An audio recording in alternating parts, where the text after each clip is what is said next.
I'll bet you never heard old Marshall Dillon say, Miss Kitty, have you ever thought of running away? Settling down, would you marry me?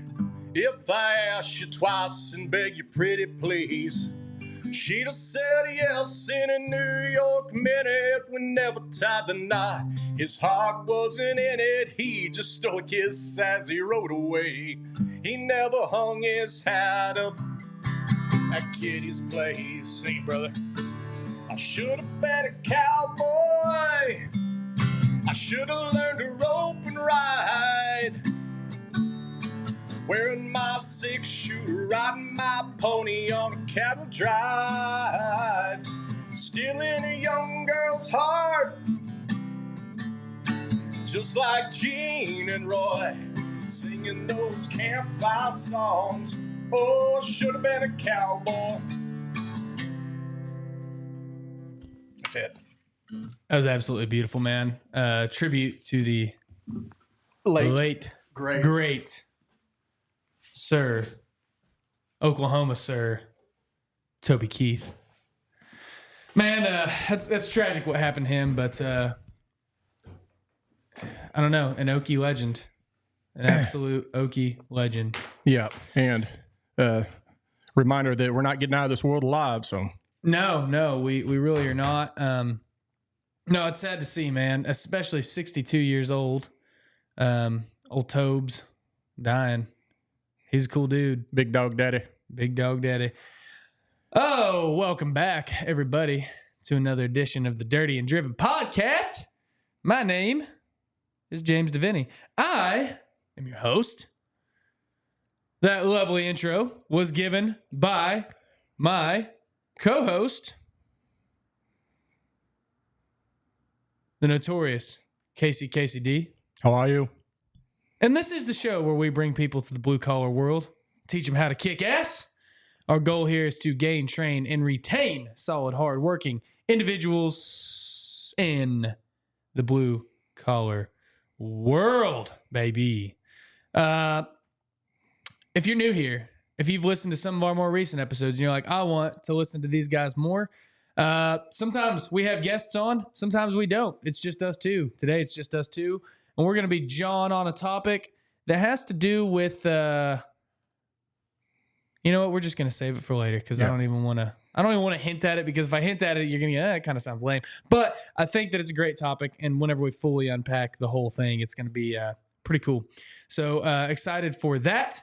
Other than that, man, yeah, we out here. It's been a crazy week in America, dude. Toby Keith died, which that's like, yikes, man. That's terrible. You hate to hear a legend like that go out. Come and Go gas station is changing their name. I don't know whether you heard of that or not. Changing it's like Maverick or something lame like that. But dude, it's Come and Go. It's Come and Go.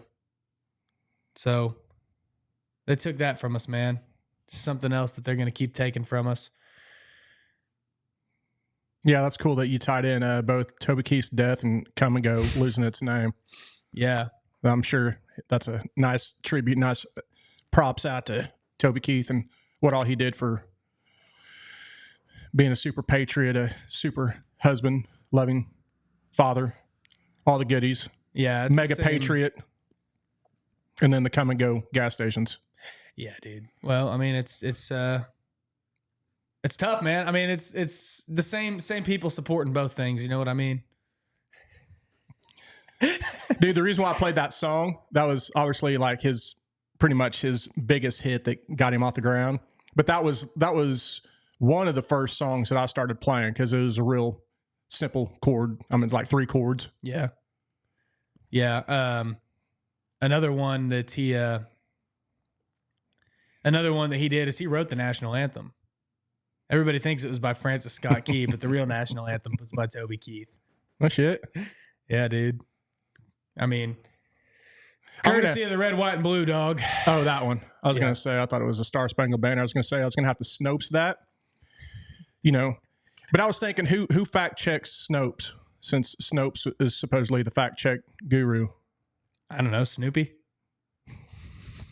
Yeah, Snopes and Snoopy. No, dude, it's crazy world we live in, man. I didn't even know Toby Keith was struggling. I don't know, wild. You didn't know he was struggling? I really did. I didn't know he was in that bad of shape, Yeah, man, yeah. Dude, what sucks is like, I always, there's some things that you always say like, I'll get him. I'll see him. Like, I mean, me, I like concerts. I go to a lot of concerts. My mom had tickets one time to Toby Keith that she'd bought for her and a friend, and then it ended up her friend couldn't go. She's like, "Oh, do you want to go?" I was like, maybe. And it ended up I had something going on that day, didn't get to go, but I was like, shit, man, Toby Keith plays here every other week, it seems like, and I'll see him. Well, time runs out, man. Sometimes you just got to go do that stuff. Yeah, I saw that because you always think there's going to be next time, but I saw that directly with my father. My dad, he was pretty sick the last few years, and whether our relationship was on the up and up or not, you don't think that they're going to die. So it's like, I won't answer the phone. I'm too busy to go over there and take time out. And sure enough, since you don't take that time out, they're gone. So it's crazy how finite time is. And that, dude, it's crazy, man. It's like you literally read part of the topic, but time is so finite, man. It's hard to find that balance of, I need to do what XYZ for myself because I need to do it and I need to enjoy it. But also like, man, I need to take this time to spend and be present with whoever or whatever thing it is. Cause you just never know. I mean, it could be a celebrity like Toby Keith, going and seeing him in concert, or like you said, man, like your dad or your grandpa or something like that. Eventually, you don't know when it's coming, but eventually there's going to be a last time you talk to him. There's going to be a last song that they release. There's going to be a last time they go on tour. There's going to be the last time you eat your grandma's green bean casserole that smells like cigarettes because she smokes in the kitchen while she's cooking. You know what I mean? Like, yeah. There's a last time for everything, and you never know when that last time's coming. Yeah, I heard somebody break it down to simplify it to where if you have family reunions every other year or something, one of those deals, if there's only 10 years left of, someone's life, really, you're only going to see them 5 times out of that 10-year period. There's only going to be 5 more moments if it's an every other year reunion. So instead of that, man, just reach out, pick up the phone, and try to make time. And I'm the world's worst at that. Oh, dude, me too. Truly. I am. I got a few buddies that I talk to here and there. We talk, there's a few. I've got my few, like probably 4 or 5 of them, that I'll call a couple times a year and talk or whatever. If if we don't see each other between then, but out of towners and stuff. But dude, I'm the world's worst about like not calling people, texting. It might be a year might go by and I go, damn, dude, it's been a year since I talked to so and so, including grandparents and stuff like that. But everybody, we all have lives too. We all get busy. Yeah. It's tough. Because you and I, like, we do things. We're always busy. We're always going. And then, you might have a grandparent in a nursing home or something, and they don't have anything going on. So to them, it's like they're just kind of counting the days of, same thing day as yesterday. Time's moving slow for them. And then, like, for us, it's like, oh, shit, man, it hadn't even been that long since we talked, but hell, it's been a long time. Yeah. Time just flies like that. Well, let's liven it up. Back to that come and go deal. Yeah. What all states were they in? Do you know? Midwest states. I don't know. What exactly is the Midwest? I don't know. Like Oklahoma, I don't think it's technically the Midwest. Midwest is like. So what's the mid? Missouri. I think we're the mid. You would think mid, if we're talking about the United States, is the middle of the United States, right? Well, here, I know that I feel like we have a lot of Midwest listeners, so I feel like we just need to get this I've tried to look it up before, and I didn't get a clear definition, because when they say Midwest, it's like we're central, we're mid. Yeah, so like Kansas, Missouri, Nebraska, Wisconsin, Michigan, Minnesota, Illinois, Iowa. But they're Midwest? That's all Midwest, dude. I would think like Midwest would be we're in the middle, and maybe we're west of the Mississippi. Here's the whole list. Or the Missouri. So North Dakota, South Dakota, Nebraska, Kansas, Missouri, Iowa, Minnesota, Wisconsin, Illinois, Indiana, Ohio, Michigan. That makes no sense. So how, okay. Some of those states I would consider to be the North, personally. Okay, is there a Mid-East? You never hear Mid-East. Where's the Mid-East? Look that up. And I'm not talking about the Middle East, like Iran and Iraq. No, look it No, up. I think from there it just goes East Coast. Okay, so why do they call it Midwest? Oh, maybe because East versus West. Dude, I remember this. Rocky IV, it was East versus West. And the East was the Russian, Ivan Drago, and the West was Rocky. So that's what it is. We're considered the West. Okay. That's it. Well, I think Oklahoma's the Mid-South. We're like mid. We're just mid. Well, we were Mid-South wrestling. That was back in the wrestling days. We were considered the Mid-South circuit. Yeah, I think we're considered Mid-South because we're like kind of Midwest, but we're also kind of Southern. So we can kind of fall under either of them because like we were a neutral state in the Civil War, I believe. So we weren't really North or South then. And then as time's gone on, like I said, we've definitely got Southern culture, but not quite like deep South Southern culture. And then we've also got a lot of the Midwest stuff, but not really total Midwest. So it's definitely a fusion. So what's California then? Annexed. Yeah. Anyway, Midwest, I don't get it. No, California's West Coast. California, Washington, Oregon, that's like considered West Coast. I mean, I think so then Washington, Oregon, then I think the is East Pacific Coast. Northwest. Didn't have the East Coast then. We have the East Coast. That's like the Carolinas. Okay, so it's Virginia. West Coast, East Coast, then it's the Midwest. Yeah, then you have West Coast, East Coast, the Midwest. You have the Northeast, which is like New England. And then you have... Northeast makes sense. Yeah. Well, I mean, that makes sense because they do kind of trail off. And then... but do they have a Mid-East? If you have a Midwest, you have to have a Mid-East. No, I think it just goes... I think the Midwest butts up to the Northeast states and then the East Coast. But it makes no sense then. Well, I didn't invent it. You have to have the yin and the yang, the balance. Should we start a petition for the Mid-East? Or something, or just call it middle or central. Dude, I don't know. I mean, states that border Canada, I would consider that just straight north, but I don't know. Who am I? Yeah. Who am I to say? I'm not from there. I'm not a representative or spokesman for them. So come and goes in the Midwest. Yeah. I mean, we have them in Oklahoma. I think Texas has them and stuff. I don't know. They got bought out by a company out of Utah. So I'm sure that the Mormons were like, all right, dude, we can't. Yeah. The Mormons bought it and they were like, we can't. Claiming to be holier than thou. Yeah. Well, we got to get rid of the KUM and go. Yeah, dude, I'm all about the come and go. But I think really what it is what they say, allegedly, is they're like, we want to branch out. And I kind of liked what one of their executives said is they were like, they said, we want to branch out into new markets outside of the Midwest, essentially. And what sounds more appealing to a traveler going come and go or Maverick gas stations or something like that? And I'd say come and go. Yeah. I'd lean that route. Yeah. So sad day, man. Sad day. Sad to hear about that. Yeah. Well, hey, you had an update on your a couple weeks ago. We told the story of your magnet fishing experience, and you actually have an update on that. You got a new gun out of that deal. Yes. So for the listener, a few weeks ago, Casey told a story about he went magnet fishing and he found a Glock 26 in the bottom of a lake while magnet fishing. He called the police. They took it. They kept it in an evidence lock or whatever. He gets it back. It's all rusted, of course. And then he sends it off to Glock after that episode. That episode triggered some motivation inside of you. Mm-hmm. And then you sent it off to Glock after we recorded that. And what's the latest on it? I sent it off to them.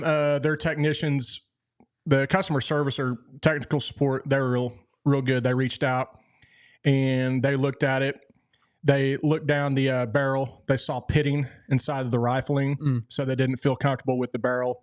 Then also they looked at a few other things, and they really didn't feel comfortable rebuilding it because the liability. What they do is they'll rebuild those, and then they'll put rounds through them to make sure that they're good to send out with a stamp of approval. As good as new. But they weren't comfortable with rebuilding it. Even if I did buy all different stuff, I'd pretty much have to buy just a whole damn new gun. So, but they said the good thing is they could label it as unrepairable. Yeah.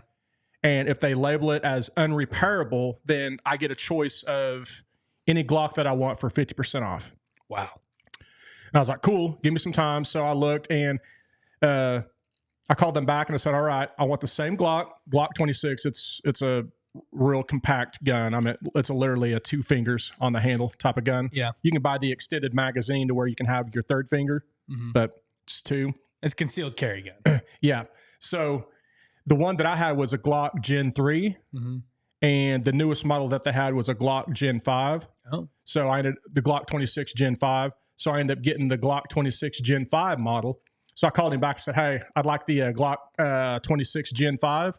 And also, I'd like that other, my old Glock, you know, you can mail that back to me. And they were like, no, it's an either or. It's either we mail your gun back to you and you don't get the 50% off, or you get the 50% off and we destroy your gun. Because I wanted it back just for sentimental, maybe, you know, make a cool little deal, you know, tell us, you know, I said, nah, just give me the 50% off. So yeah, I don't blame you there. So they sent it to me and they gave me like 3 magazines, sights. They gave me a whole bunch of goodies with it. I mean, wow. Yeah, well worth it. So wow, dude, that's a testament to customer service. I mean, just for the fact that, I mean, you told them the story. I found this gun. I didn't purchase it. Yeah. But they said, we'll take care of you. That's pretty cool. Yeah. And not only that, but the first guy that I talked to towards the end of the conversation, I was like, hey, by the way, did you hear how I came across that gun? He goes, man, was it magnet fishing? And I said, yeah. I go, you ever heard of that? He goes, yeah. He goes, dude, I do magnet fishing, but I've never found anything like that. And I was like, man, it was within 20 minutes of me ever doing magnet fishing, and I found that needle in the haystack. So. Dude, that'd be like your first time going fishing and catching a swordfish. Yeah. It's just like, like you peaked. Yeah. You know, you're like, I don't want to do it anymore. Going to a casino and hitting the jackpot, you know, the first spin. Yeah, exactly.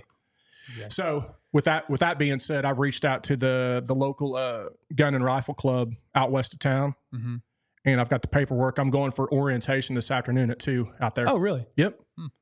That's pretty cool, man.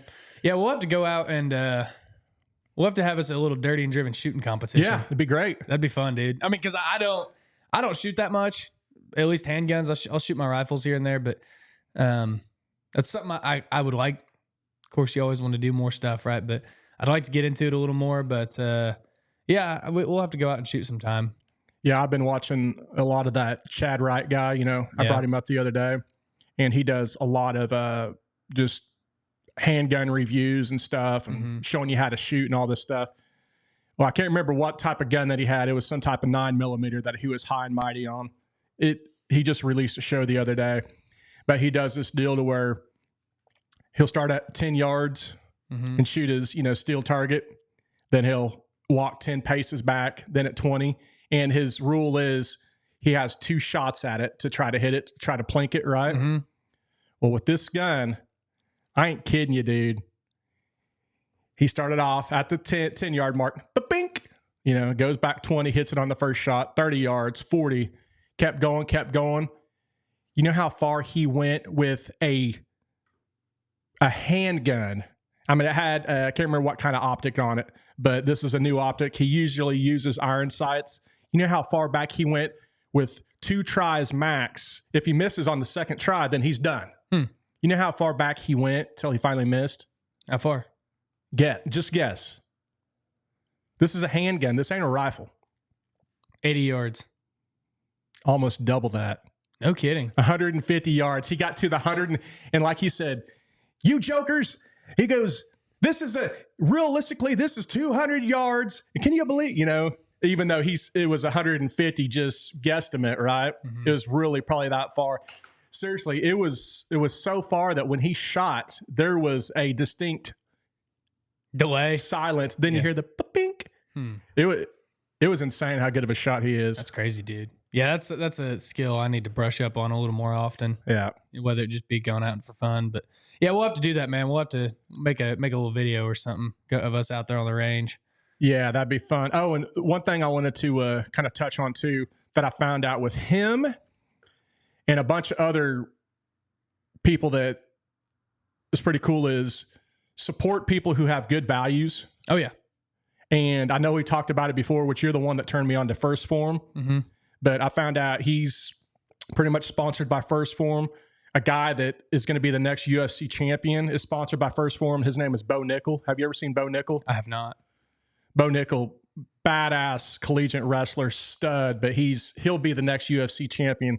He's sponsored by First Form, and they've done their deals where they're kind of following him with his day-to-day and, him loading up on his supplements. Yeah. But Andy Frisella and that whole team, and I'm not, dude, I ain't, whatever, but if you want to put your money behind a company that has badass values, that invests in good, patriotic people with good beliefs and all that crap, man, invest in First Form because even that Chad Wright guy, ex-Navy SEAL, big time Christian, has, just a bunch of good things to say, good outlook on life and stuff, man.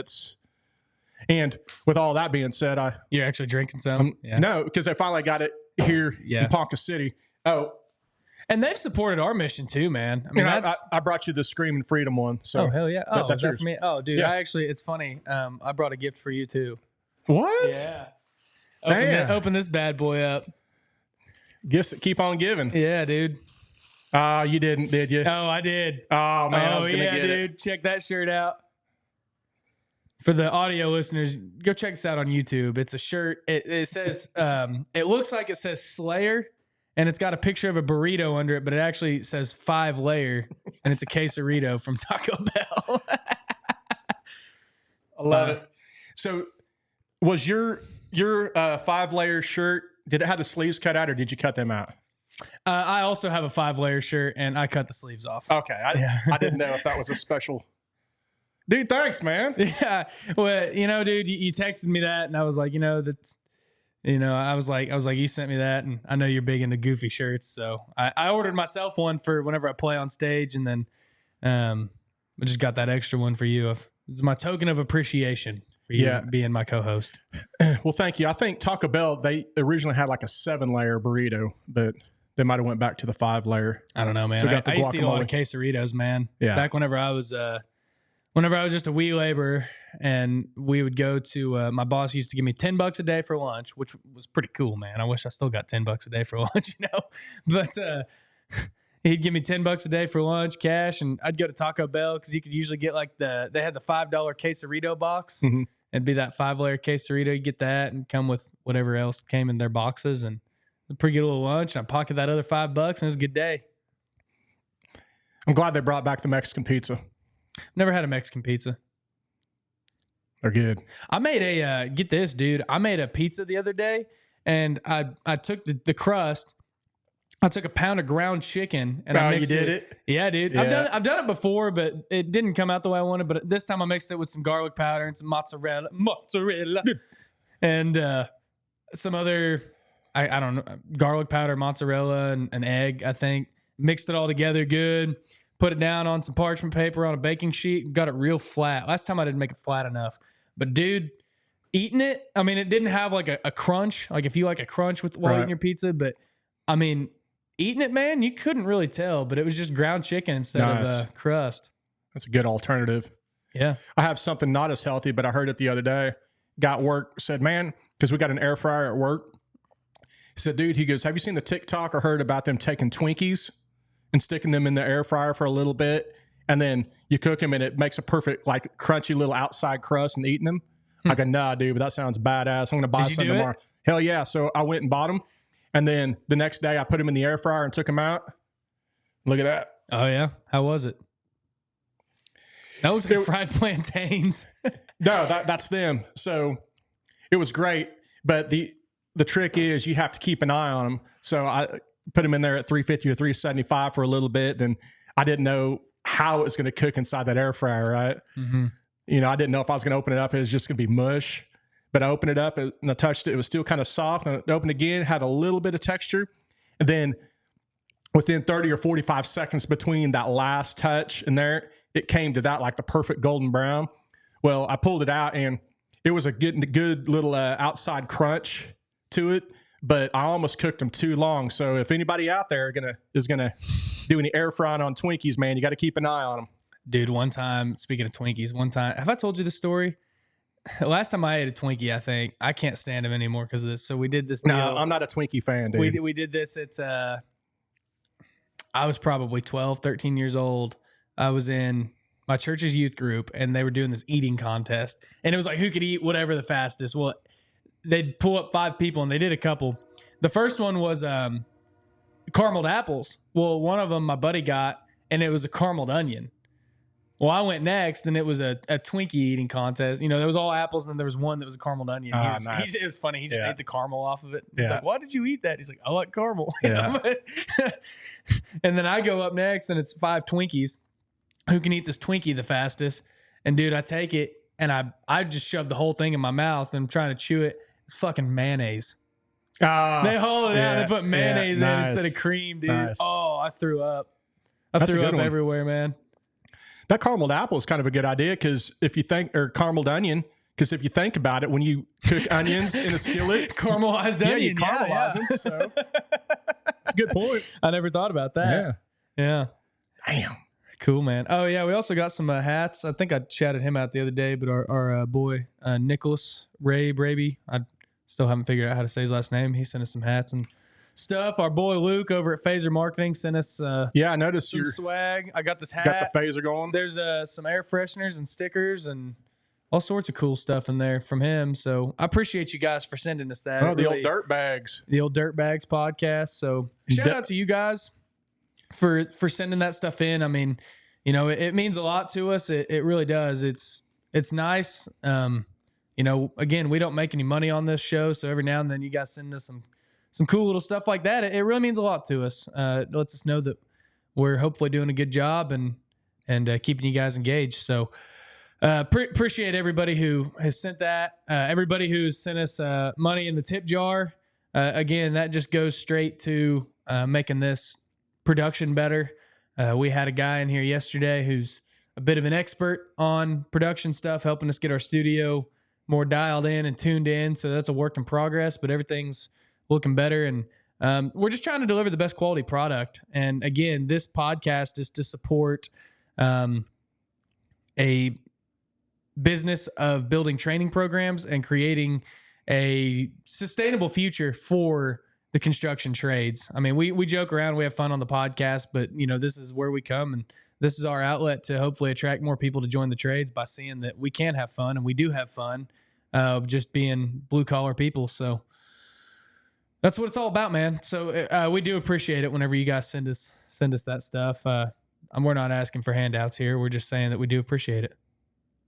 Yeah, and everybody you mentioned and that we've mentioned in general is they kind of had the same goals and visions, and you know, we're all kind of working for the same thing, right? Yeah, and that's exactly it, man. You talk about culture and values, and you know, really look at your values. That's the reason why, like, as of now, I don't run ads on this show, man. I mean, I've gotten offers for ads for different stuff, safety glasses and, you know, certain types of work boots and things like that. And I mean, that's well and good. And if I was in it totally for the money, yeah, sure, maybe it'd be good to run ads for that stuff, whatever. But ultimately, I don't align with what those companies stand for and what they're about and their values. Not saying they're bad companies that were reaching out to us. It's just they didn't fit with what I see and what I want our brand to represent. And so I'm very, very picky about who I plug and who I want to advertise on the show. And I'm not going to advertise unless it's a company that I truly vibe with and screw with and I believe in their values, because I don't want to sit here and plug a company that sells shitty products and then you guys go buy it and be like, dang, dude, this company sucks. And I don't want to vibe with companies that are going to one day be in the news for some terrible stuff. I mean, I care about it. I don't want just anybody to be on the show and advertise on the show. And we turn a lot of guests down that say, I want to be on your show. And I look at what they stand for and what they're about, and they don't line up with us. So that's definitely a filter that we have on this show that I don't vibe with. So we want only the best. And I think that the people who listen to this show are the best of the blue collar people out there and the best of anybody. I mean, they really are. The people who reach out and are involved with the show, they're great people. And that means a lot to me, because that means that we're hopefully building a brand that represents good people. Well, you said anything that I do outside of work doesn't affect this. So I just want to let everybody who wants to advertise, I'm for sale. I'm a whore. I'll push anything, but it'll be separate from Dirty and Driven. KCD 369 hit me up. There's a price for everything, man. There's a price for everything. Yeah, a big reason I do that too is, I mean, we're out there, man. I mean, we say some stuff that a lot of people probably go, boy, I don't want you representing my brand like that. And good. Oh, you think we're going to get some low T advertisement? Yeah, Greg. Would we? From I don't know. Start advertising men's clinics on here. Hey, that's Theo Vaughn does it. That's a big need. They say we lose 10% of our T every year when you get up in age. Interesting. I didn't know that. Well, hey man, let's transition a little bit because I know that we're on a little bit of borrowed time today. I was here on time, by the way. I was 15 minutes early, and James shows up 15 minutes late. I was 10 minutes late. I forgot your swag. Everybody remember, if you're 15 minutes early, you're on time. If you're on time, you're late. When's the last time I was not only on time, but when's the last time I was not only on time, but early? Don't come at me. Hold on. Let me write this down. Now say that again. I got to spell this out. When's the last time that I was not only on time, but 15 minutes early? Not only. So what I'm saying is, when was the last time I was late? So the two knots, not and never, cancel themselves out. So that makes a positive. So two is, dude, I don't know. I can't process that. Yeah, dude, get out of here. No. Dude, I'm just giving you shit, man. I know. Well, hey, man, I did want to talk about a couple little things real quick. So first of all, everybody always says it ain't going to happen to me. It can't happen to me. It ain't going to happen near me. It ain't going to happen where I'm at. Well, just in our area, within a stone's throw away of where we live and where we work, in the last month, there's been 2 construction deaths. And in the last year, there's been 2 related to trench collapses. And that's terrifying to me, man. Last year, there was one in Holdenville, Oklahoma. Yeah, I got family there. Yeah, there was a trench collapse there that killed a guy. Oh, man. And then there was a rock quarry in December where a guy died. That was a sad story, man, because there's not much out on the news about it, but I actually know the company that it happened at. And it was this guy's last day, both metaphorically and literally. It was supposed to be his last day there, and I guess he was coasting through his day or whatever, and he got caught up in a conveyor belt and it killed him. Oh, yikes. Yeah, bad deal, man. And then just over the weekend, I think Friday evening, there was a guy near Shawnee that he died in a trench collapse building a housing development. And it's just, safety is a fine line sometimes. I mean, we all do cowboy shit sometimes, right? But truly being educated on safety, I think, is something that is lacking in our industry. So I just want to bring awareness to the fact that, look, man, I know you're in a rush and you're in a hurry, and this actually ties well into the topic we're about to talk about. But you get in a rush and you get in a hurry and you just want to get it done. Sometimes it's just jumping down in there and doing it, or sometimes it's literally just the lack of education. I can't tell you, I got in trenches whenever I was a laborer and stuff. I remember one time I jumped in a trench that was too deep without trench boxes, and thankfully, because I was 19 years old and I didn't know better, I thought it was badass that I was in this deep ass trench, you know? But then thankfully I jump in there and immediately the foreman yells at me, "Get the fuck out of there, dude. No, what are you doing? No, we can't. We got to put boxes in. You can't do that." And I didn't know the danger of it, right? And so it's very, very important that we educate people on the dangers of this stuff, and that you know and you research. And if you're going to work for a pipe crew or you're going to work for some sort of excavation crew, that you understand these rules and you look them up on your own. So that way, whenever it comes down to it, you can look at something and say, no, that's dangerous. Yeah, at work, we have 3 questions that we ask before we do any task. Hey, that rhymed. Is what am I about to do? What can hurt me or what can be an issue? And what are we going to do to mitigate that? So you can use that same philosophy with whether you're in trenches or around conveyor belts, moving objects to where you can get your hands or fingers caught in, or your hair, or, you know, any of that stuff. Just use that philosophy. And it gets tough, like you said, especially when you're in a hurry or it's the end of the day. But remember, you will be supported no matter what, to where if you say, hey, I feel unsafe, dude, I don't feel, you know, and you tell your boss, you know, there's not going to be any ramifications on you using the old safety card. Yeah. No, there shouldn't be. And if there is, then that's not a place you need to be at. Not a place. And then there could be I think there's workplace things that protect you from that too. Right? Yeah. I mean, if you sit here and say, dude, that's not good. I mean, you know, you could be a narc and you can call OSHA, you can call whatever and say they're trying to get me to do this. Or you can just say, dude, look, this is how it should be. I understand that you maybe didn't come up doing that, but it's a different time now. I don't want to be a news story. I don't want to be a headline. I want to get out of here alive. And look, dude, again, there's times where you dig a trench and it turns up to be a little bit deeper. And we ran into this where I was at, man. We dug a trench. It was supposed to be 5 foot deep. Well, it ended up being almost 10 foot deep trying to fix the sewer main. You know, they told us it was 5 foot. So we bid it. We didn't bid a trench box into this job. So it ends up being way deeper and there's not enough room to slope it because it's in an alleyway. So we had to go and we had to get a trench box to do it. And thankfully we made that call. And instead of, I mean, it was a quick, you could have probably, this fix, you'd been in that hole less than 5 minutes. Yeah. You know, it was a quick deal, but thankfully I'm not really the one who made that call, but the people in the field said, we're not doing this. And that was the right call. Whereas you could have jumped in there. Most people probably would have. They would have said 5 minutes in and out. No problem. Ain't going to collapse on me. But you just never know what can happen. And that's where a lot of these deaths happen. It's always that one time, right? Yeah. What's the rule on needing a trench box? We never want to get in the trench over your head, but I believe, and again, I don't work in trenches every day, so I don't always know the rules, but we need our old man, Zach Taylor, on here, right? Yeah.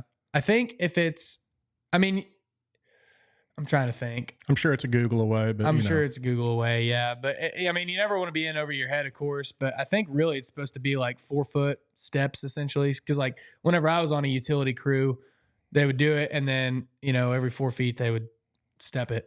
Yeah. And then if you didn't have a trench box, trench box. So like we were putting a line in, I think 8 feet deep, and they had a bench in the middle at 4 foot.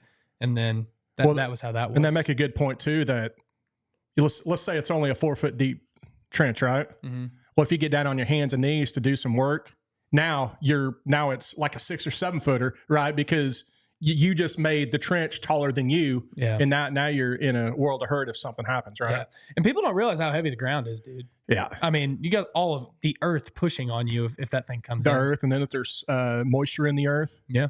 You know what I mean? Yeah. And I was thinking while you were talking, it's not an advocate for trench boxes. Maybe it is, but trench warfare. Did they ever use trench boxes? Did they ever slope them good enough to where they could get in and out and have the egress and, a ladder every. I doubt it. Dude. Now, if you're in war, that's a different story. Yeah. I don't know how deep those trenches were.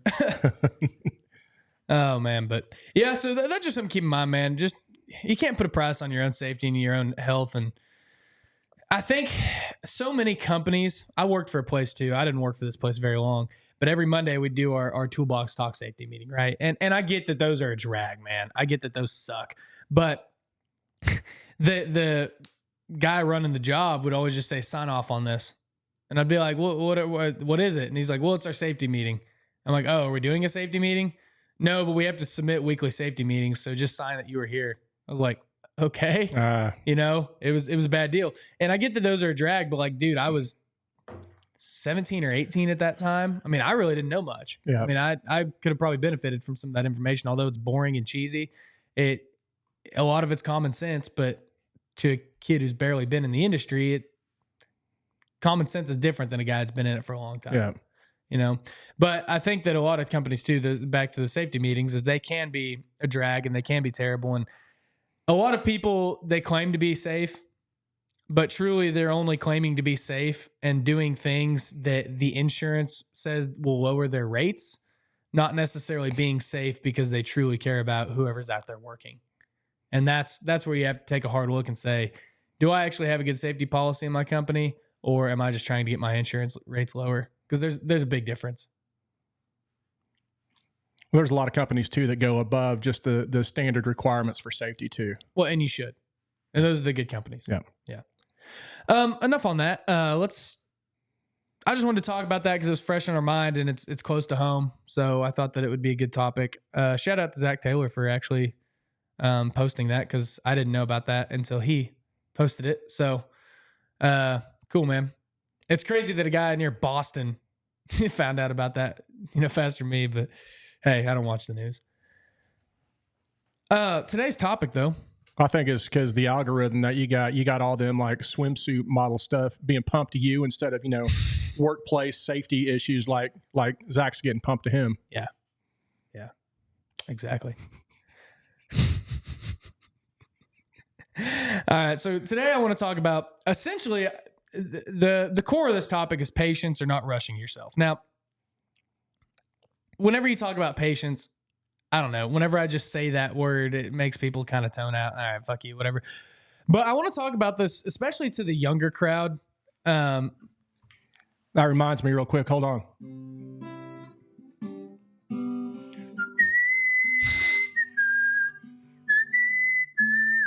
Talking about patience. All right. Okay. Are you having patience while I'm playing patience? That was a good little whistle. That was a very good whistle mimic of Axl Rose. Well, I did. I was doing my reps this morning, kind of getting the old. That's the only Axl Rose you can do, huh? Yeah. Knees. Yeah. You're gonna die. So a point that I was reading this book. It's called 4,000 Weeks. And it's an amazing book, dude. It's basically about the philosophy of time management. Pretty cool. But anyways, he talks about how patience is actually becoming a superpower in today's world because we live in such a fast-paced, rushed world, right? I mean, you drive down the road, everybody's always in a hurry. You look at how often you hit the microwave before it dings, right? It's still like 3, 4, 5 seconds left because you're like, fuck, I just need now. We live in a high-speed world and we've sped everything up, whereas 50 years ago, everything was slow, man. You took the time to enjoy things, to do stuff. You stuck things out whenever it got hard because that's just what you did. You didn't expect results right now. And I think that that's what a lot of people do. Like a fine example is being stuck in traffic. Let's say you go to a big city and there's a gridlock traffic. Everybody's sitting there honking their horns as if it's going to make any difference. Like nobody wants to be there. Nobody wants to be stuck in traffic. But everybody's honking their horns, doing absolutely nothing because they just want to be there now. That's the kind of world we live in, right? So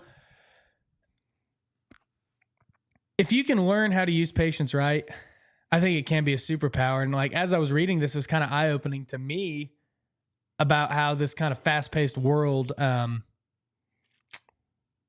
this instant gratification world kind of screws you up in the long term. So one point it made was learn to enjoy the work that you're doing now, okay? And learn how to make it count and derive satisfaction from the doing itself rather than deferring it all to the future. Now, what does that mean? It means that right now we all do this work for hopes that if I do this today, then a year from now, then life's going to be way better and way easier, right? We kick it down the road. We kick the can down the road and say, well, yeah, I'm miserable today, but I'm going to be feeling better tomorrow. Whereas enjoy the process and the hard stuff that you're doing so that way you can work towards the future, but you're also enjoying it now. Because we talked about with our family or Toby Keith or whatever earlier, about spilled my coffee, whoops, earlier was you don't know when that last day's coming. You're going to take a last breath. So you might as well enjoy what you're doing. Now you can work towards stuff and have your goals. But if your sole thing is I'm miserable now so that way I can have a better future later, is that really a good way to live? It's a tough balance. It is. I mean, you talk about time. People talk about time management. Between work and family and all that. I mean, everybody knows their own deal. With that patience deal or enjoying the time now, we just had our grandkids, all of our grandkids with us these last few days. Mm-hmm. And even our grandson that lives with us, man, I've been making it a point because anytime I get home and the sun's about to go down, once I get home from work, I got a ton of crap that I on the back burner that I need to do. But then, when I get home, the little man wants to, hey, Papa, let's play basketball, and he's big into, we play football, 2 below, P4K, pass for kick. I throw the ball. We play, and a lot of this stuff, man, I'm too busy. I got too much. But then I say, nah, dude, he's been looking forward to me coming home all day long. Come on, man. You're not going to get this time back.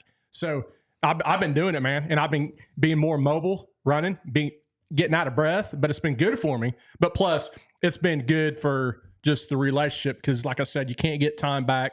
And I'm being, my initial reaction at times is like, shit, I got so much crap to do. Come on. But hey, man, you got the little man. You're going to be hanging out with him. He's been looking forward to you being home. Let's calm down. Let's be patient and let's just enjoy the time. Yeah. And a lot of people look at that, and the more you do, the more you have to do, right? Yeah. Like, especially guys like you and I, we are 100% speed all the time, right? Yeah. The more you do, the more you have to do. The more you speed your life up, the more you try to automate stuff, the more stuff you knock out, the more you just realize you have to do. So, like, one point that this was talking about was basically find those little bite-sized pieces of stuff to go and do, and knock off some of your stuff. Like, obviously you're working and then you've got your side stuff and you've got things to do, but find time to just enjoy that present, because you can sit there. I hear guys say it all the time. And actually, I didn't even think about this until just now. I've had 2 different people this week tell me about how, they've worked these jobs, high paying jobs, but they're on the road and they have kids and a wife. And one guy came into my office the other day and he said, hey man, I'm looking for work. I'm an independent truck driver. I've been working for a windmill company and I'm just looking for work to get me off the road. He said, my kids hate me because I'm gone all the time. I only travel for work, and it's getting to where the money doesn't matter as much anymore. I'm just looking for something where I can stay home and make enough to live. And then I had another guy who told me, he said, last year I got 1,400 hours in overtime. And he was like, I realized it was a problem when I told my kids I wouldn't be there for Christmas, and they weren't even surprised. And he said, that's whenever I realized it had to change. And he took a different path, because these guys have always operated under the guise of, I'm doing what's best for my family. I'm making the most money for my family. But at the end of the day, their family didn't give a shit, dude, So it's learning to enjoy that present moment, learning to enjoy that process of, watching your kids grow up, or at work, man. The reason I bring this topic up is to talk to that young employee or somebody who's new to an industry. Is they enter an industry, and I've seen this happen a lot with younger people that just don't want to put the time and the reps and the effort in. They want to be promoted now. You get a guy who has no construction experience. He comes in as a laborer, general laborer, and he wants to be an operator and stuff like that, but he doesn't want to put the time in to be a laborer, and he doesn't want to show up on time every day. He doesn't want to show up every day. He wants to show up late. He wants to miss every other week a day. He's sick all the time. He's just whenever he is there, he doesn't take much initiative. And this person doesn't want to put that work in to work towards becoming that next step. And you can talk to them and you can tell them, but they just think, I should automatically be promoted. I should be making more money. I should be doing this. I should be doing that. But they're not patient enough to do it. So what do? They show up, they work for a while, and they might even be good employees for a little while. And then as soon as it starts getting hard or it starts to drag, they drag up and they go to the next job. And they just keep repeating that cycle. And that can be an okay strategy if you're working for a bad company or you're working somewhere that you just absolutely hate working there, bad people, toxic culture. That's a different scenario, caveat. But a lot of people even go to good companies and do that for a while. And then they just pick up and drag on and they move to the next thing and they keep repeating that cycle and they never go any further, because as soon as the going gets tough, they quit. Yeah. You know? You can't have good days without bad days. Right. And you see that happen in marriage too. I mean, we live in a throwaway culture, right? As soon as your TV starts glitching out, you got to buy a new TV. As soon as you're, you see a lot of people get divorced within like 5 years of marriage because they get married for a little while and they don't learn how to deal with the hard times, and they don't get closer because of them. They separate apart and they just quit and they start over. And you see the people that have had a lot of different partners or even spouses, and it's just because as soon as things get hard, they don't want to stick it out. Yeah, I've really realized that in the last year, that you can't have one thing without having the other. You can't have good unless if there's evil.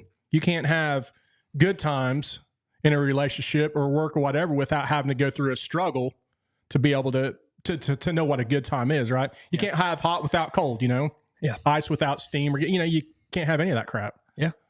And sometimes the hard times last a little bit of time. So like what a lot of people do whenever these hard times arise, let's say your lawnmower breaks down or you have a hard time at work or something. A lot of people just look for any solution. They don't take the time to stop and think. If you actually took the time to stop and think and actually push through and work towards it, a solution will present itself. If you sit here and your lawnmower won't start and you just kind of kick it and do a few things, you just throw your hands out, fuck, I don't have time to mess with it. But if you really look at it and examine it and study it, you go, okay. Oh, there's the problem. There's something stuck up in there. So, it ain't got no gas in it. You actually look at it and you say, oh, okay. Same with, a marriage or, okay, let's just talk about work because I was talking to the young employee. As soon as it starts looking like, oh man, I'm just doing the same job over and over. Well, you keep showing up and you keep doing a good job doing that same job. Eventually, people are going to notice and they're going to put you into a better position. But a lot of people say, like your lawnmower, it quits working, you throw your hands up and you say, I don't know what to do. I give up. And you call somebody or you don't take the time to really fix it. But a solution will come forward. But a lot of people gravitate to the quickest and easiest solution. And the quickest and easiest solution sometimes is just quitting. Totally. It's not the best solution, but it's a solution. And they just want a solution now. Yeah, and sometimes it's good, as I've mentioned in the past, to step away. If you're in the heat, your adrenaline's going, you're pissed off, step away, come back with a new fresh mindset. Your heart rate's down, and it might be something as simple as putting gas into the lawnmower, right? Yeah. I got a perfect example. I was going to drive the Jeep today here, but the Jeep recently has been getting a little hot on me. And not recently, but the last few times that I've driven it, it's getting hotter and hotter. So, dude, I've been down this rabbit hole of getting a higher flow water pump that I'm going to put on it. Yeah. I've been looking at this. There's probably air inside of my coolant lines, which if you have any air inside your coolant lines, because the last time that I replaced a thermostat and stuff on it, I didn't burp the air out. So that could be a problem while it's overheating, right? Yeah. So I'm going down this rabbit hole of all this shit, right? Because it's getting worse and worse overheating. I mean, bad. So I went to, I was going to just burp. I was going to try to get the air out. So I popped my cap off while it was cold on my radiator because I was going to burp it. And you know what? It was low? Yeah, the coolant level was low. So now there still might be issues with it overheating anyway, right? Yeah. But the simple fix this whole time, I hadn't checked the coolant and I don't know how long. Yeah. So You're sitting there Googling, right? You're Googling what could be wrong, but it's just... Instead of checking to see if there was gas in the lawnmower. So the very first thing that you need to do is make sure you have a decent coolant level and the right type of coolant inside your damn radiator. And I was going down all this other crap when the simplest solution was right in front of me. Yes. You know what I mean? Yes. So that's a perfect example of with any other thing. This author that wrote this book tells this story about how one day he was walking down the road and his neighbor was working on a lawnmower and he goes, man, he said, I envy that. I've always wanted to know how to do that kind of stuff, but I can't do it. It ain't in my skill set. And the guy looks at him and he goes, it's because you've never taken the time to figure it out. Yep. And then he was like, oh shit. And that really stuck with him and resonated with him. And he goes, yeah, that's exactly it. I'll pull on some wires or I'll, do a couple things, but as soon as I just mess with it for 30 seconds and I leave. And he goes, well, then he's some sort of psychiatrist or something, therapist, something. But he was telling a story about how he had a client that their parking brake got stuck in their car. And he goes, I thought about what that guy working on the lawnmower told me. He said, I'm not a mechanically inclined guy. But he said, I got in the car, I looked at it, I saw the wire, the cable that traces to the parking brake. I followed it, and I just found that there was a little clip that was jammed. And he goes, I flicked it with my finger, parking brake popped out, and boom, it's done. Yeah. And he said, all I had to do was take the time to actually look at it instead of just freak out and throw my hands up and say, I don't know. Yeah. And kudos to people nowadays, the access to information at your fingertips. I know I talk about back in my day, but dude, literally back in my day, like in the 80s and 90s, when I was just in high school in the early 90s and stuff, if you're working on something, you could tear it apart or whatever. But aside from that, you would have to lean on somebody that's been in the craft or the field forever, that has all of that experience. And you'd really have to search for answers on how to fix something. Yeah. Today's day and age, you can YouTube it, Google it. You can go to certain sites that'll have all the specs, all the diagrams, all the wiring diagrams, all the break. You can you can download the damn operator manual from 1968, whatever. And you can have all of that right there compared to back in the day. It was encyclopedia. It's different. Yeah, there's no reason why you can't accomplish or troubleshoot or find out how to do something in today's day and age. But we want it now. We're all so busy. We all have, I just have too much going on. I don't have time to fix this thing, so I'm just going to take it to a mechanic and they're going to fix it. And I saw a deal the other day. I don't know if this goes along with our topic or not, but if you get to a certain point financially to where your time financially, your hourly rate with whatever you do, whenever you're working on your craft, when your hourly rate exceeds what it would cost for you to try to figure out how to work on your lawnmower or try to mow your lawn or try to do cleaning services with your house, you get to a point to where you look at, hey, I'll hire that out because I can go make 3 times that money on my own time compared to if I'm struggling trying to figure out the lawnmower. Well, I agree with that. I mean, I'm just saying simple problem solving, like things like that. If you look and you truly want to find a solution, if you stick it out and you observe the situation, a solution will present itself. But that goes broader than the lawnmower, right? I mean, that can go to anything in life. You're in a bad spot. Nothing that happens in your life is going to ruin your life other than just straight death. If something happens, you go bankrupt or, your spouse cheats on you or something, somebody leaves you or some big emergency happens. If you keep pressing and you keep, you don't have to go hard, but if you take the time to stop and observe the situation, look, and it might even be meaning taking time off work, looking, finishing things, looking around you, looking at this job as a whole that's dragging on you that you hate and you're not getting promoted. And you look and you say, well, here's the solution. But a lot of people quit too early is what I'm getting at. They're not patient. As soon as it gets hard, they drag up and they go to the next thing. They drag up and they go to the next woman. They drag up and they go to the next job. They drag up and they take their shit to the mechanic because they don't want to fix it. They want life to always be easy, and it's not. And because you're doing that, life is always going to stay hard for you and not in a good way. Yeah. I was about to buy a whole new engine for my truck because that thing was just getting hot. You know what I mean? Yeah.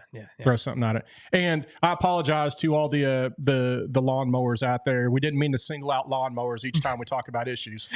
Right? Yeah. So I got 3 principles of patience I wanted to talk about that. I mean, these resonated with me a lot, dude. I mean, seriously, because I'm preaching to myself here, right? I don't always have patience. Like, dude, if my wife's mad at me, I'm trying to figure out how to make her not mad right now. But sometimes you just got to let her be mad for a couple hours, right? And then talk to her. Or sometimes I'm mad and she's trying to calm me down. It's just, same thing. Like, right? I do it all the time. If I have an issue at work, I want it fixed now. If somebody's disappointed with the service or something, I want it fixed. I don't like it when things happen, right? But I think that you have to, the first point here is develop a taste for problems, for having problems, right? You are never going to not have problems. A quote that really resonated with me from this was, a life devoid of problems would be a life of nothing meaningful worth doing. So if you have no problems, you have no meaning in your life. So learn to like those problems, learn to embrace those problems. I'm not saying attract those problems, but learn to thrive in those types of problems. Okay, they're not an impediment of a meaningful life, but the substance of a meaningful life. If everything's easy, how can you have any problems? Or how can you have any meaning in your life? If you have no problems, if you have nothing to solve, nothing to accomplish. As I said, you can't have one without the other. You can't have easy without hard. Yeah. Yeah, exactly.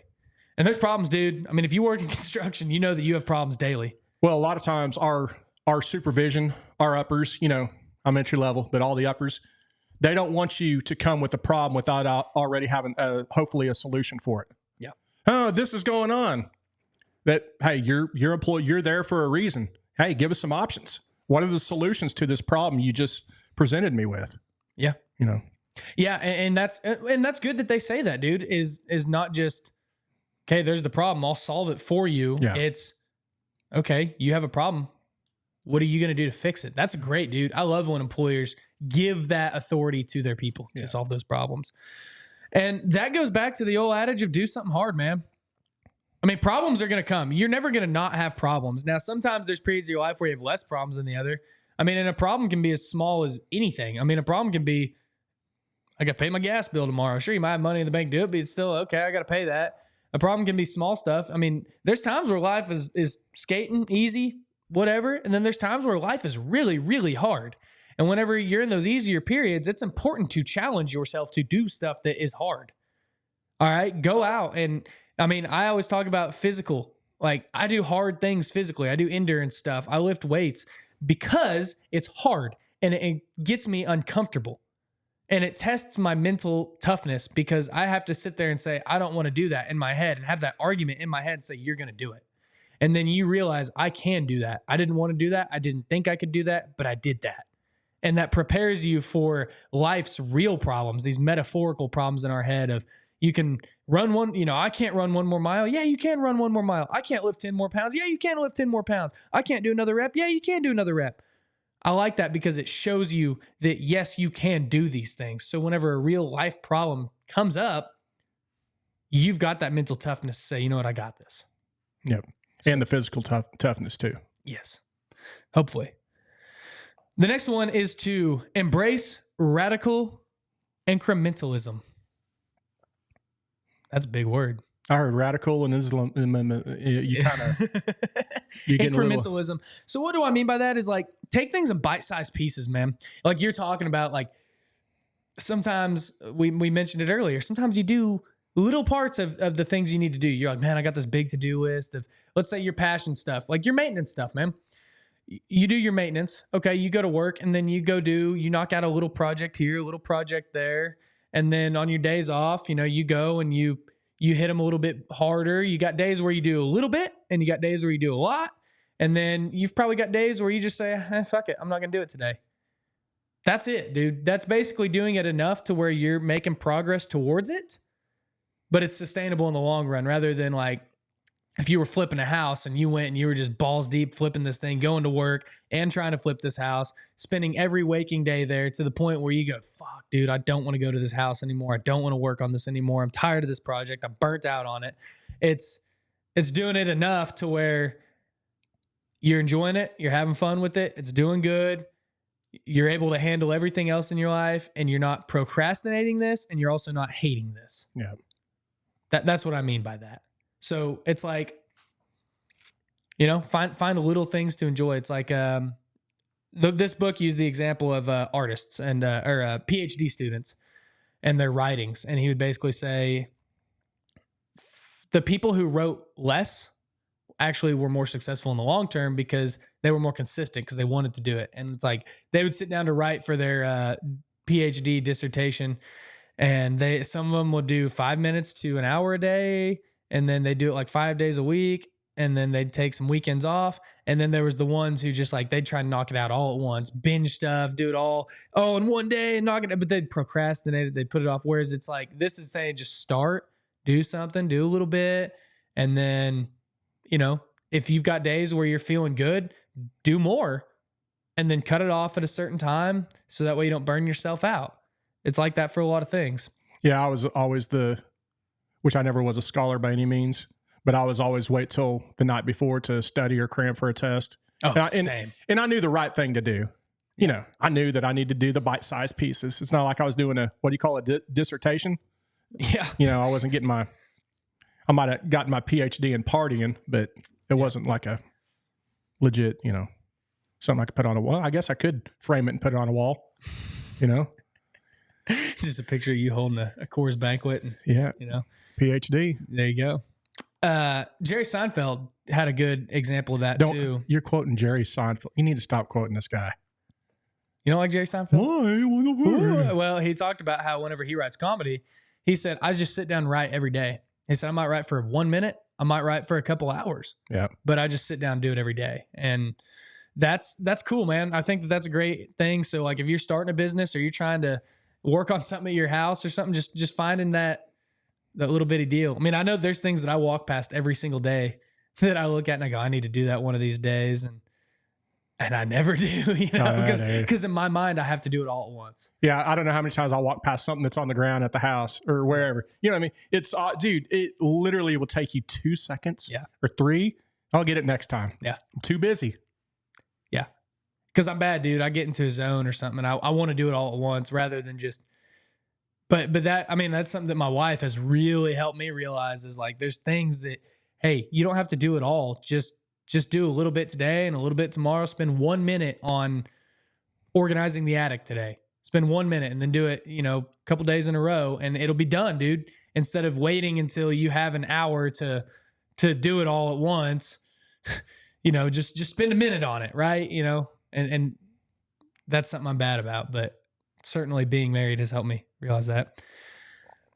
The third point, we'll wrap this up, is, sometimes originality lies on the far side of unoriginality. And what that basically means, man, is you have to stick out whatever you're doing, right? So this book used an example of riding a bus. Oh shit, we got to wrap this up. This book used an example of riding a bus. You get on a bus and then the longer you take that route, that's your route you're on. Well, let's say you get on this route and there's a lot of people on the bus and you go and it stops here and then maybe a couple of people get off. It's not, you know, you keep going. Well, you keep working hard and you're doing this. And let's say you want to be the best construction company in the country, in your town. You want to be the best construction company in your town. You go. You spend a couple of years and then after a few years of doing it and really mastering your craft, somebody says, well, you're not any better than the other guy. And you go and you go, fuck. And then you just leave and you turn around and you go or you hit a hard spot and you lose money or, you know, whatever. You basically get to that point where it's hard. You hit that sticking point and instead of continuing on the path and keep riding and riding, you get off the bus just like everybody else. You go back to that bus station. You get on a different route. You totally change direction and you go a totally different way, a different path.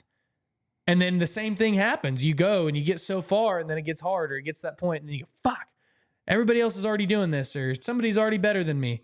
And then you quit and you go and you turn around and you start over. And it might be career changes. I see people do this a lot. They go work for a manufacturing company. They get there, they stay there long enough. They stay there a year, 2 years. They get to that point where it's just boring. They're tired of it. They don't want to stick it out any longer to the next thing. And then they quit and then they go. Now they're in the construction world and they come and they work there for a year or two and then they hit a winter and it's kind of slow and for 2 or 3 weeks. And then they say, I don't want to be here anymore. And they quit and they go on to the next thing. And they just keep bouncing around from career path to career path or business path to business path and or woman to woman or whatever that thing is for you. Whereas it's because you always want it to be new and fun and exciting, whereas you could stay on this path and you could find that fulfillment of what you're chasing, but you have to stay on that path. Yeah, and if you want to get close to 100% perfection with something, do like I talked about supposedly the fighter pilots do when they're doing their missions. Yeah. When they get done with doing a mission and the next guy's getting ready to come out, they have a debrief, right? And it's another three statement deal that said, all right, what went right during this? What went wrong? and what can we do different to make sure it doesn't happen again, right? So they'll take that plan, pass it on to the next fighter pilot that goes. He'll do kind of the same mission with what they learned from the mistakes and what went good. He'll come back. Now it's honed in even tighter. He'll pass on that. And if you do that with jobs or projects or stuff in life, I mean, it's tough to say, but if you do consciously sit back and say, hey, man, what went right today? What went wrong? What can I do to make it better? Then the next time you encounter that same situation, dude, I ain't going to go down there because the last time I did that, dude, it went south. So I know not to do that. Let's go down this path. Then keep honing that craft that way. Yeah. And what you're saying, dude, is you're not talking about jumping ship, right? A lot of people jump ship. Dude, I know a guy that he's done it.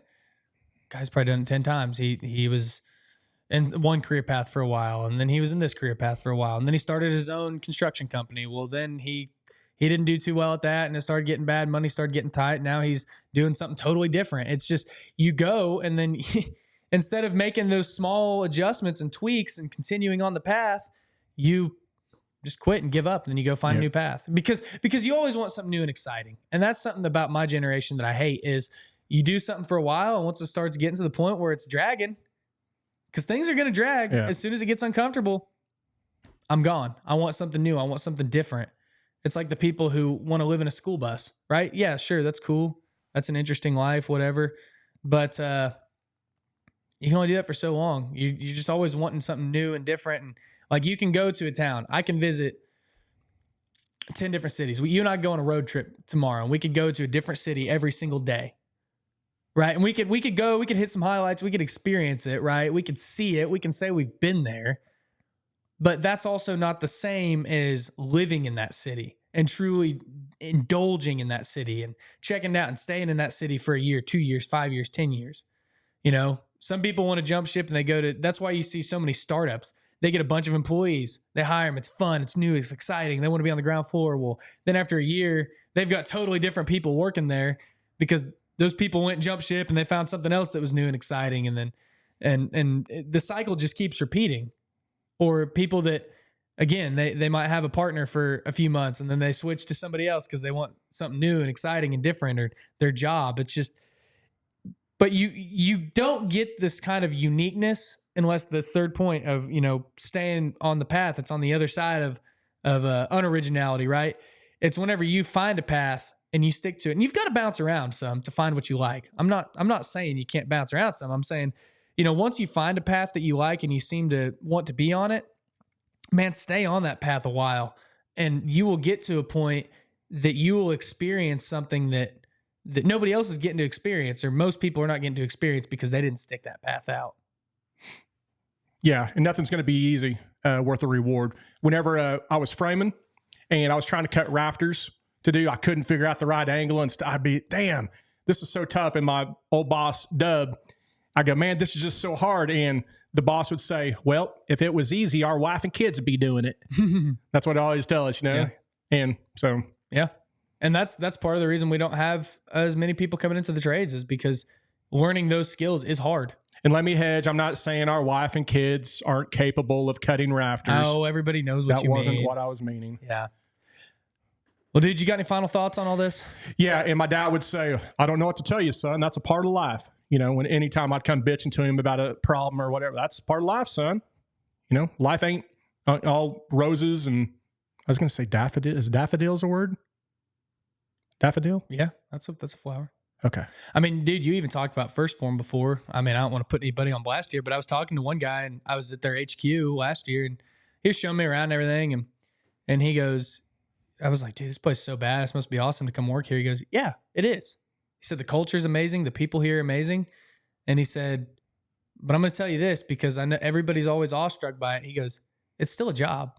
Yeah. He said, there's still days where it sucks to be here and I don't want to be here. There's still very hard things that we do, and I don't always want to do it. Well, I guarantee you, compared to a lot of businesses, I bet you they're held to a high standard. Very high. You know what I mean? High. Very high. And so that's why it's, you know, if it was easy, we'd all be doing it. Dude, you literally have to wipe the sink out after you use it to make sure there's no water droplets staining it. I mean, that's a high standard. And you only get the cream of the crop people when you have standards like that. Are you required to wash your hands after doing the number 2? I don't know if you're required to wash your hands. I didn't see any signs in there, but they have paper towels by the bathroom. It's expected. Yeah. But I'm just saying, like, it doesn't matter where you are or what you're doing. It could be the most fun looking path in the world. You're eventually, I mean, it's like he said, man, it's still a job. No. I mean, owning a business is hard, dude. There's days where you go, yeah, dude, I want to be a business owner and this and that. But dude, there's days where I say, I want to sell every fucking thing I own and go drop off the face of the earth. You know, I don't know.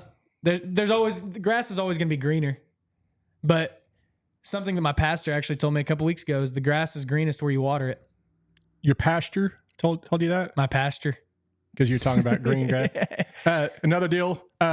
Plan the work the plan. That's another one. Oh, dude, I love that. I love that. Whenever I was getting my dive master certification, it was always plan the dive the plan. And you hear the Navy SEALs say that and stuff like that too. But whenever I took my dive master course, they taught us that. And that's it, man.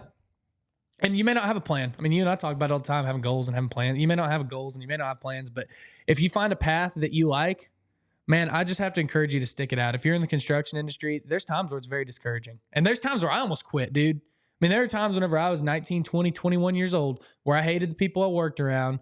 It was hot. I worked a 14 or 16-hour day just to get up the next day and do it. There were days where I had fucking heat exhaustion. I mean, there was days where I thought, dude, do I really want to do this the rest of my life? But I stuck it out. And I'm thankful I have, because it's been a very rewarding process that I would not have had if I jumped ship. Yeah. So with that, I just got to tell you guys, man, have patience in your life. Try to find things that are not so automatic and not so rushed and hurried. Take some time to slow down and just be and just enjoy it. I'm not saying you got to go do all this meditation and this and that. And I'm just saying find things and enjoy what you're doing. Enjoy being around your wife and kids. Enjoy being around your coworkers. Enjoy the work you're doing. Enjoy being covered in mud and oil and grease. Enjoy those times. And as I always say, do something hard today, man. By God.